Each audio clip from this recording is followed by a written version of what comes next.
जय श्री कृष्णा। राधे राधे भक्तजनों, आज आप सभी श्रवण करेंगे शनिवार की व्रत कथा। सूर्या देव के कहने पर भगवान शिव ने शनि को बहुत समझाया, मगर वह नहीं माने।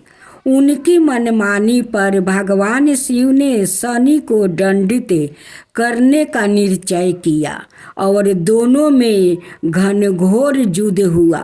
भगवान शिव के प्रहार से शनि देव अचेत हो गया। तब सूर्या का पुत्र शनिदेव के लिए वो मोह जागा और उन्होंने शिव से पुत्रा के जीवन की प्रार्थना की। तत्पश्चात शिव ने शनि को दंडाधिकारी बना दिया। शनि अन्यायाधीश की भांति जीवों को वो दंड देकर भगवान शिव का सहयोग करने लगा। एक बार पिपलद मुनि की बलियावस्था में ही उनके पिता का देहांत हो गया। बड़े होने पर उनको गाता हुआ कि उनकी पिता की मृत्यु का कारण शनि है, तो उन्होंने शनि पर ब्रह्म दंड का वो साधना किया। उनके प्रहार सहने में असमर्थ शनि भागने लगा।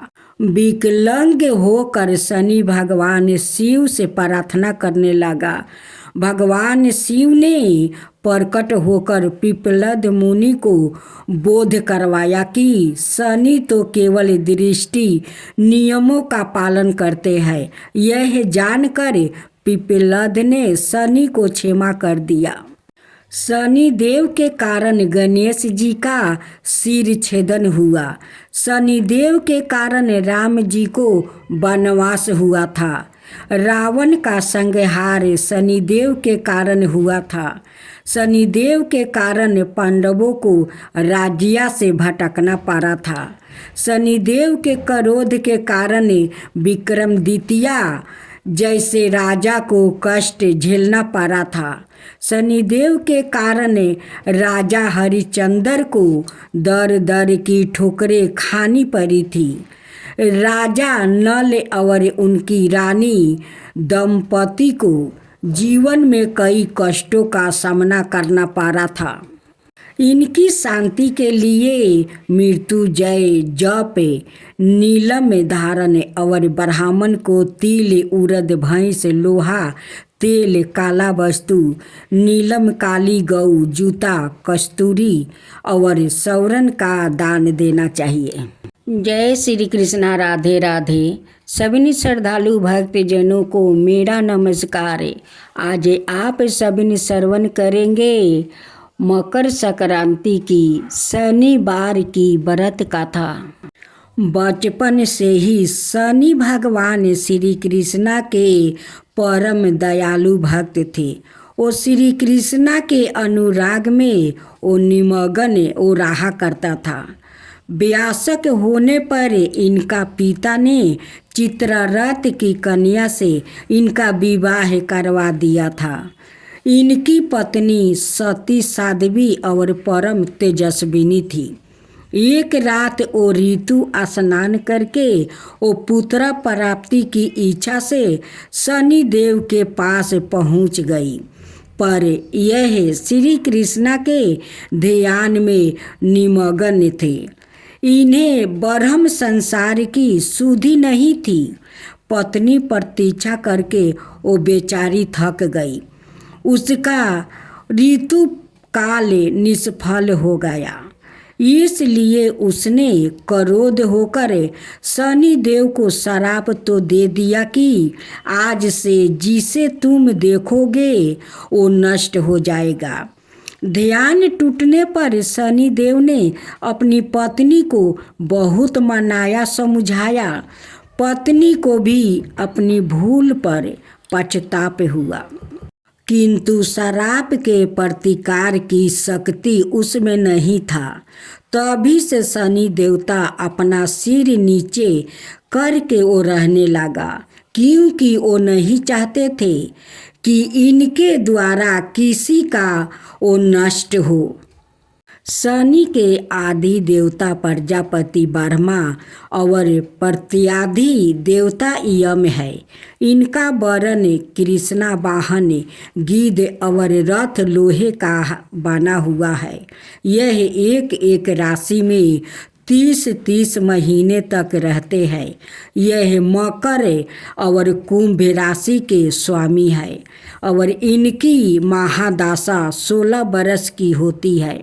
ज्योतिष शास्त्रों के अनुसार शनि ग्रह यदि कहीं रोहिणी संकट वेदन करे दे तो पृथ्वी पर 12 बरस घोर दुर्भिक्षा पड़ जाए और प्राणियों का बचना ही वो कठिन हो जाए। शनि ग्रह जब आने वाला था तब ज्योतिषियों ने महाराज दशरथ से बताया कि यदि शनि का योग आ जाएगा तो प्रजा अन्न जल के बिना तरप तरप कर मर जाएगी। प्रजा को इस कष्ट से बचाने के लिए महाराज दशरथ ने अपने रथ पर सवार होकर नक्षत्र मंडल में पहुंच गया। पहले तो महाराज दशरथ ने शनि देवता को नृत्य की भांति प्रणाम किया और बाद में क्षत्रिय धर्म के अनुसार उनसे युद्ध करते हुए उन पर संहार अस्त्र का साधन किया। शनि देवता महाराज की कर्तव्य निष्ठा से परम प्रसन्न हुआ और उनसे वर मांगने के लिए कहा। महाराज दशरथ ने वर मांगा कि जब तक सूर्य नक्षत्र आदि विद्यमान है तब तक आप संकट वेदन ना करें। शनि देव ने उन्हें वर देकर संतोष कर दिया। पितृ पक्ष की पौराणिक कथा के अनुसार जोग और भोग 2 भाई थे।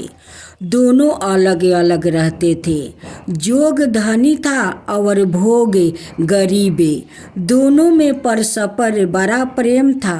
जोग की पत्नी को धन का अभिमान था किंतु भोग की पत्नी बड़ी सरल हृदय की थी।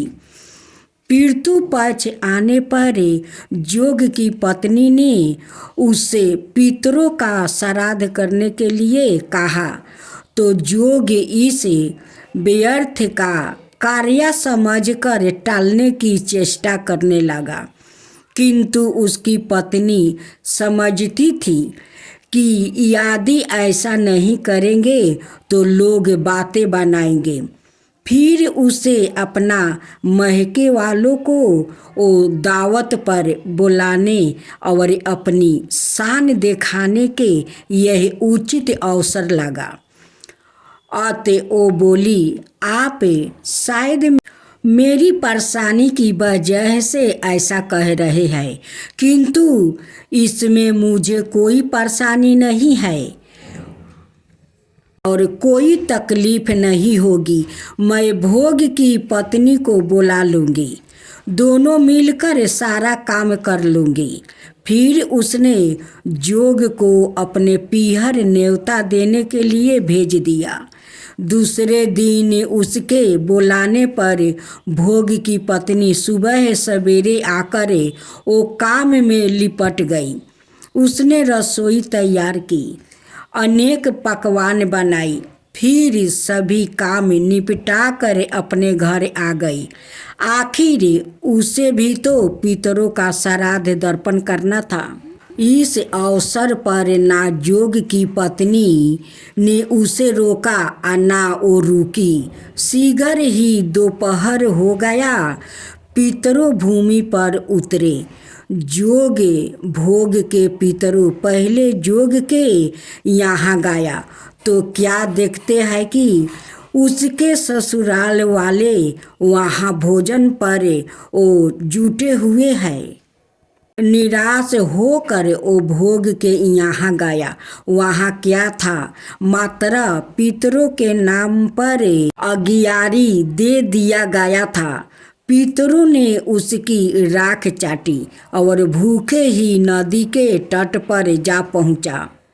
थोड़ी देर में सारे पितरों इकट्ठा हो गया और अपने अपने यहाँ के श्राद्धों की वो बड़ाई करने लगा। जोग भोग के पितरों ने भी अपनी आप पीती सुनाई। फिर वो सोचने लगा अगर भोग समर्थ होता तो शायद उन्हें भूखा ना रहना पड़ता, मगर भोग के घर में तो 2 जून की रोटी भी खाने को नहीं था। यही सब सोच कर उन्हें भोग पर दया आ गई।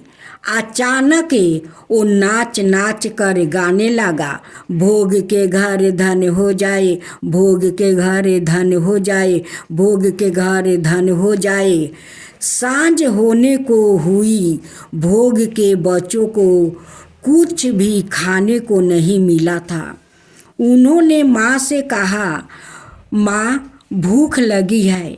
तब उन्हें टालने की गुस्से से भोग की पत्नी ने कहा, जाओ आंगन में हंडी औंधी रखी है, उसे जाकर खोल लो और जो कुछ मिले बांट कर खा लेना। बच्चे वहाँ पहुँचा तो क्या देखते हैं कि हंडी मोहर से भरी पड़ी है। वो दौड़े दौड़े माँ के पास पहुँच गया और उसे सारी बातें बताई। आंगन में आकर भोग की पत्नी ने यह सब कुछ देखकर तो वह भी हैरान रह गई। इस प्रकार भोग भी धनी हो गया, मगर धन पाकर वह घमंडी नहीं हुआ। दूसरे साल का पितृ पक्ष आया। श्राद्ध के दिन भोग की पत्नी ने 56 प्रकार के भोजन बनाई। तिल के लाई, चावल के लाई, सब कुछ बनाई। ब्राह्मणों को बुला कर श्राद्ध किया, भोजन करवाई, दक्षिणा दी। जेठ जेठानी को सोने चांदी के बर्तनों में भोजन करवाई। इससे पितर बड़े प्रसन्न हुआ और दीर्घित हुआ। शनि चालीसा।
कुंडल सरवने चम चम चमके, यही माला मुकुट में मणि दमके।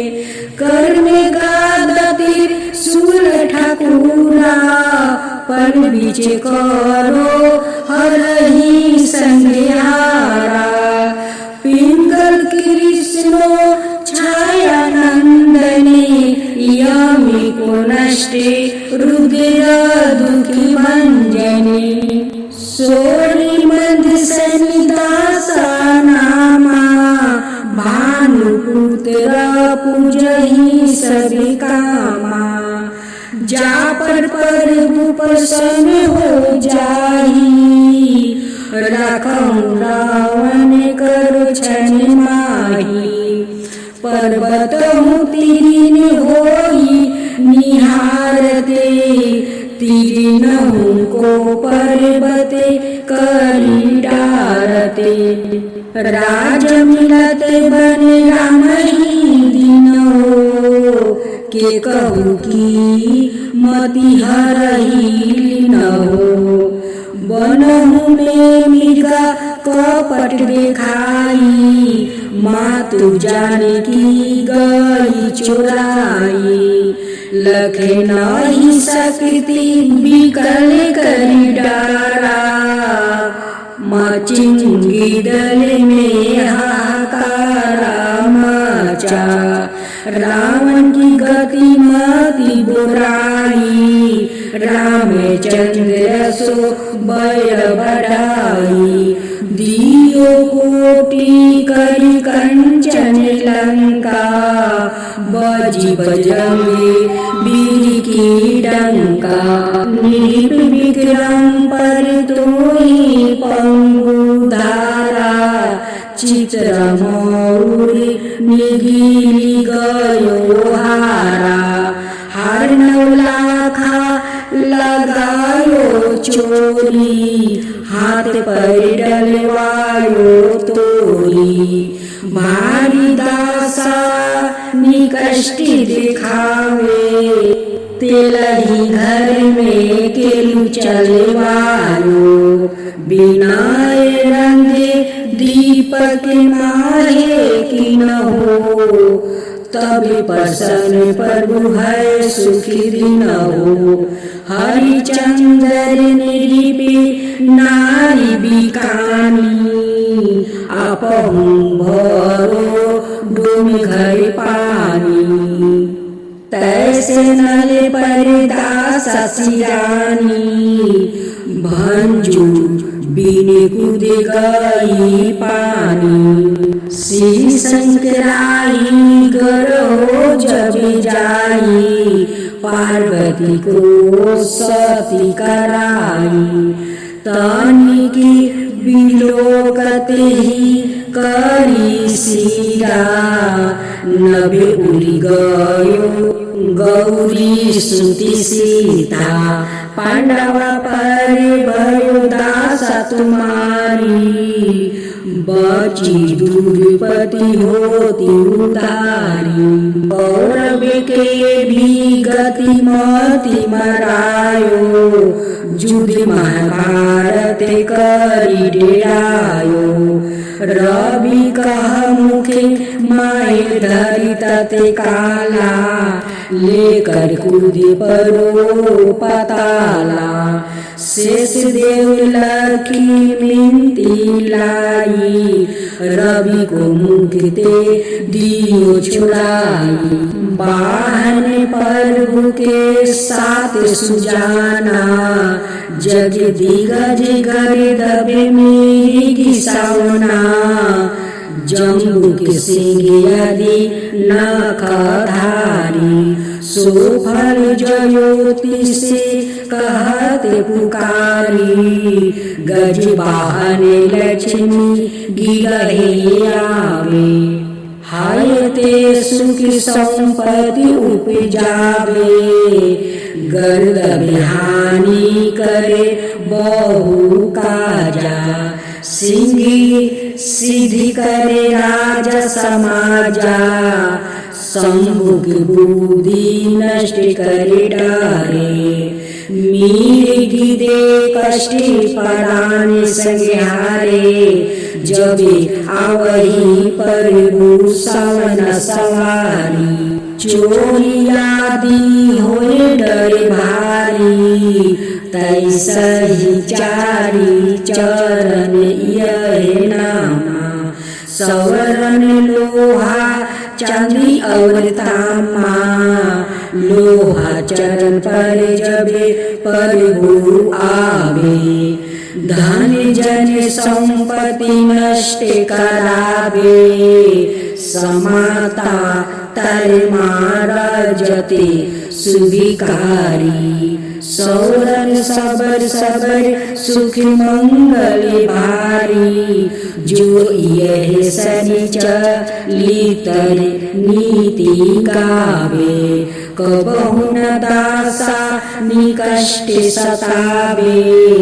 अधिभूति नादि दिखावे लीला, करो शत्रु के नासी बलि ढीला। जो पंडित सुयोग बुलवाई, विधवत शनि ग्रह शांति कराई। पीपल जल शनि दिवस चढ़ावते, दीप दान दे बहु सुखी पावते। कहत राम सुंदर प्रभु दासा, शनि सुमिरत सुखी होते प्रकाशा। पाठ शनि चाराय देव को की हो भक्त तैयार। करते पाठ चालीसा दिन हो भव सागर पार। शनिवार व्रत की आरती। आरती की जो नर सिंह कुंवर की, वेद विमल यश गाऊ मेरे प्रभु जी। पहली आरती पहला देव बारे, हिरण्यकशिपु नख उदर बिदारे। दूसरी आरती बामन देवा बलि के द्वार, पधारे हरिदेवा। तीसरी आरती बर्मा पधारे, साहस बाहु के भुजा उखारे। चौथी आरती असुर संहारे, भक्ति भविष्ण लंका पधारे। पांचवी आरती कंस पछारे, गोपी ग्वाला शाखा प्रति पाले। तुलसी को अतरा कंठ मानी, हीरा हर सिनी लेखी गावे दास कबीर।